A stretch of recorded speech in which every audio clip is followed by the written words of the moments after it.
Hello there. What's going on, everybody? New rules for Armada? Maybe. Is it a 2.0? All of that stuff. We're going to be talking about that today. Probably not a 2.0 though, but maybe something like that because it seems like we may be getting some new rules. We're going to talk about all the things that kind of go into that. And we're going to talk about that in today's video because Gen Con is just around the corner and there's a whole lot of things that we have kind of learned. There's been some new information. I'm going to compile all of it together. And we're going to talk about it, and I'd love to hear from you guys down in the comments. If you didn't already know, there's a big new giveaway going on all month long for a $100 Amazon gift card. You just have to be a subscriber and leave a comment on this or one of my videos, and then you'll be automatically entered to win. Big thanks to everybody who has been supporting the channel, by the way. If you're interested in supporting the channel, we've got all kinds of merch down in the description below. We've got all the new masks. There's some great ones. We got regular face masks. We got neck gaiters. We got t-shirts. All of that stuff down there. It's a great way to support the channel. Also, Patreon and as well as following me on social media and all that stuff is down there. Hopefully, you do find yourself clicking that subscribe button because we're going to be bringing you lots of Gen Con coverage, a lot of really cool stuff. But specifically for Armada, this is one of the biggest Gen Cons ever for Star Wars Armada because we're finally getting our Clone Wars announcement. and here's the big thing, because not only are we getting a big in-flight brief, which is going to finally give us our first look at Armada Clone Wars, or I guess I should say our first really good look, because we have seen a couple of spoilers before, but also on July 31st at 9 a.m. Central, so the morning of July 31st, that's going to be a big deal, because that's a Friday morning. I gotta hope that I'm not expected to work that morning. I'll have to take that day off. But we're going to be getting a Clone Wars preview. Which is gonna, and it's listed. Look, FFG put out their streaming schedule for all of Gen Con. That 9 a.m. is going to, which, I guess 10 Central or 10 Eastern, 9 Central. I don't know, maybe I got my numbers mixed matched. But what they put out was that it's a preview of Clone Wars content and rules. And rules. Well, we already know the rules for Armada, so if it's just new factions, we wouldn't really need, to include and rules. Why would they have to do a live stream talking about rules? Presumably, there's more rules coming. Now, with any major big new thing, there's probably going to be some rules. Like when Legion got Clone Wars, there was some new rules because you had droid troopers, you had clone troopers. How are the clones going to work? How are the droids going to work? Is there going to be special things that go along with certain factions? And that's one thing, but I feel like it's more than that. Because for them to really go ahead and say, hey, this is going to be all about new rules, there might need to be more rules changes coming. And I think there's a chance of that. I think there's a pretty good chance of that.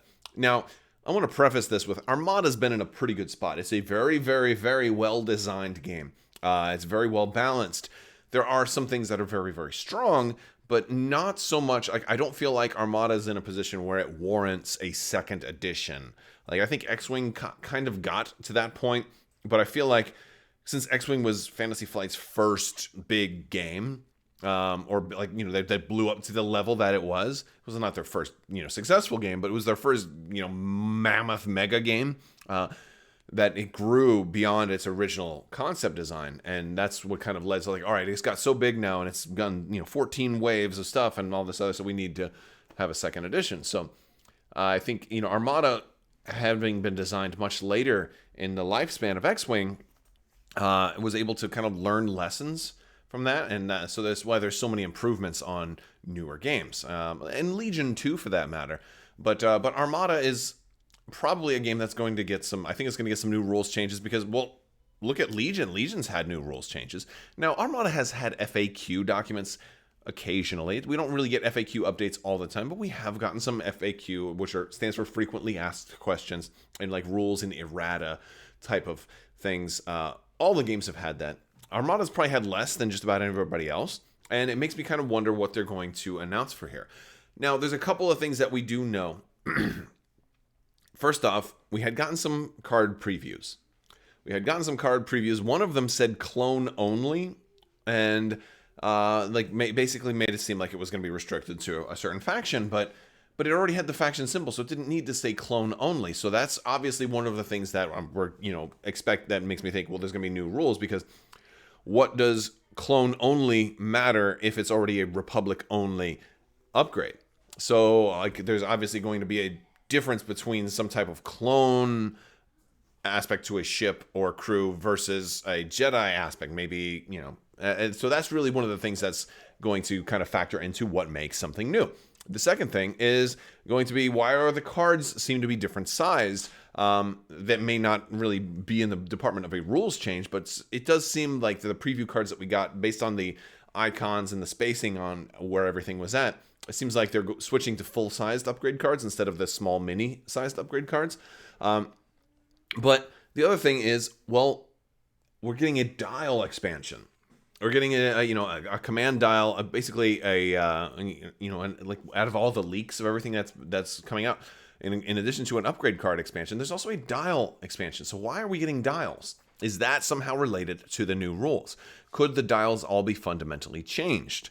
And I think that's a good question to ask. And I mean, I'm sure we'll have it answered, but it's something to keep in mind.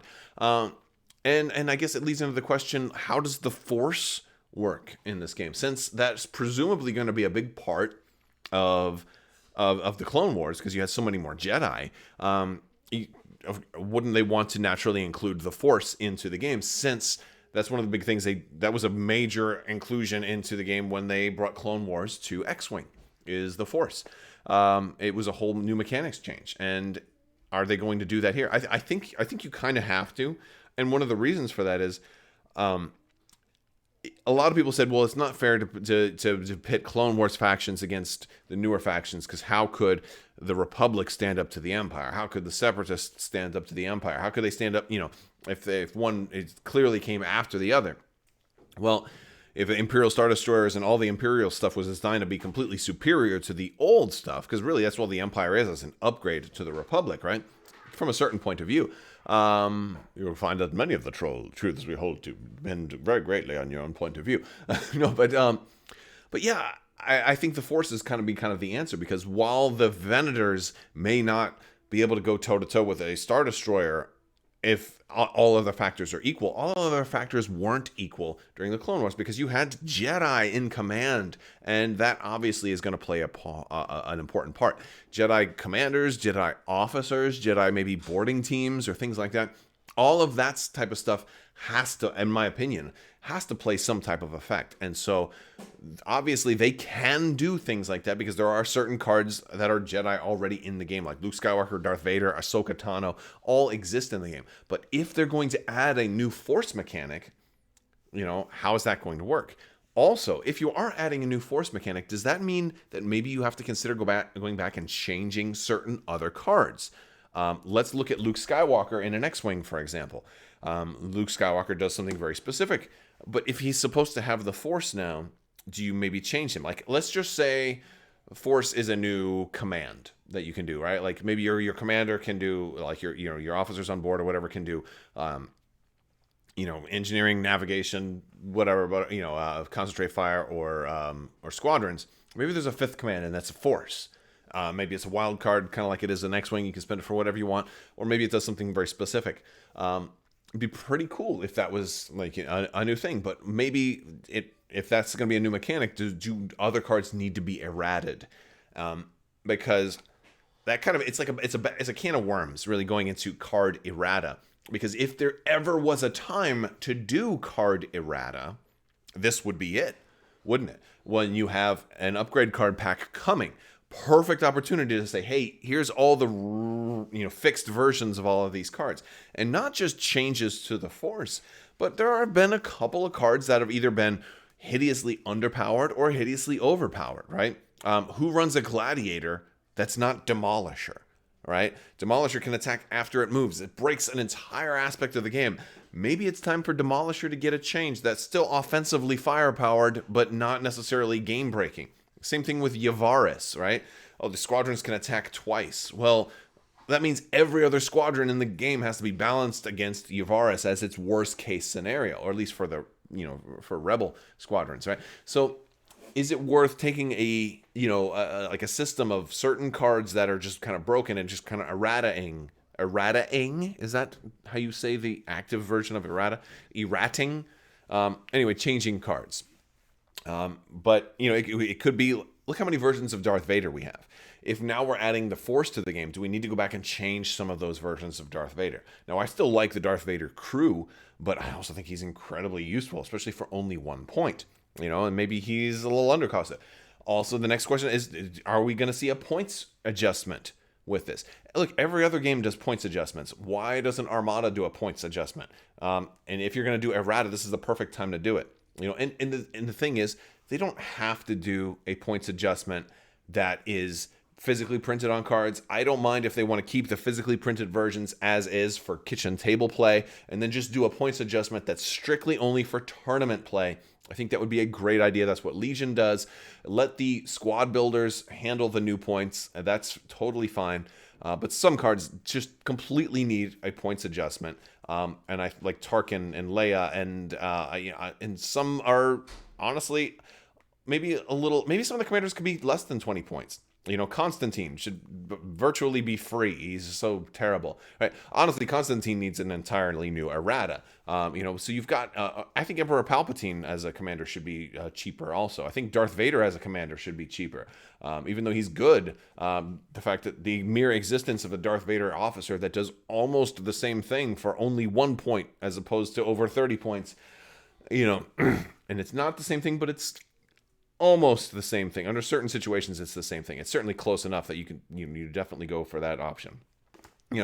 So all of those things make me wonder what kind of major overhaul changes we're going to see come to Armada. I want to hear from you guys, though. Let me know in the comments section, what do you think we're going to see? Or maybe what do you hope we're going to see? And where do those two meet? Do you think those are the same? Do your serious guesses and do your wish lists overlap a little bit, or is there something that maybe you really hope we're going to see but realistically you don't think it's going to happen, right? I would love to hear from you guys, but we're going to have more information next week, so stay tuned. I want to thank you guys so much for hanging out with me today. Big thanks to my patrons on Patreon. You guys are awesome. Thank you so much for your continued support. If you're interested in joining the team on Patreon, be sure to check out the links in the description. I want to thank you so much. And as always, have a great day.